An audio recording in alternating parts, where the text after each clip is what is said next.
And welcome back. I think it's safe to say that young people have a much more complex, competitive world to deal with than many generations before, and that puts more pressure on high school students to start thinking about a career path earlier. Joining me to talk about a group trying to make sure high schoolers are getting enough advice, especially from people who know what they're going through, are the leaders of PAGE, Professional Active Guidance and Exposure. That's Hudson Liao and Winnie Liao, the co-founders. Thank you for being here. Thank you for having me. Well, give us an idea, first of all, in terms of how the organization started and why.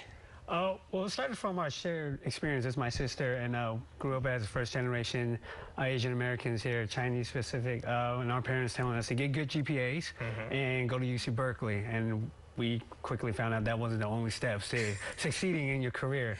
So PAGE, Professional Advice, Guidance, Exposure for Teens, is a volunteer-run nonprofit dedicated to helping teens plan for their careers and aspirations by giving them the right professional advice, guidance, exposure, with the right industry people. We think that the right contact with people in the field give the quality that advice is lacking right now a little for more teens. Extensive advice. Exactly. When you give me an idea here in terms of what did you feel was lacking? What do you wish that you had gotten more advice about, or maybe more information about when you were going through that?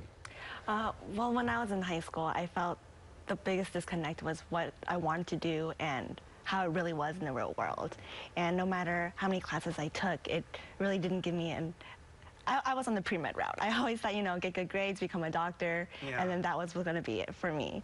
But during high school especially, I felt like I never really had a good idea what it meant to be a doctor.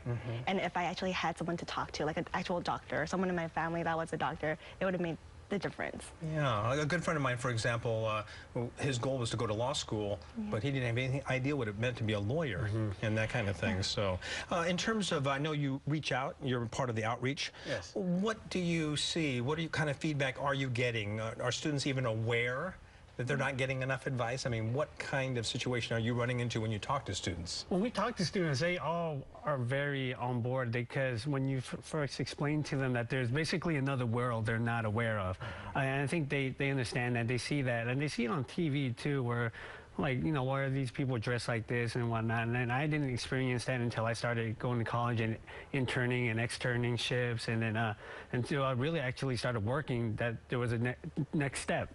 And I think right now students are very, very aware that they are trying to get the edge. You know, going to college is being more commonplace, thank God, but you know, people need experience, and I think that's being echoed throughout hiring and job applications and college applications, and students right now are starting to understand that, so they're very, very receptive, and you know, they're excited, and we're excited for them too. Yeah, I guess in a way it's sort of like what you were talking about before, whereas that you need to see beyond college, right? You need to see, your scope needs to be broader now, huh? Exactly.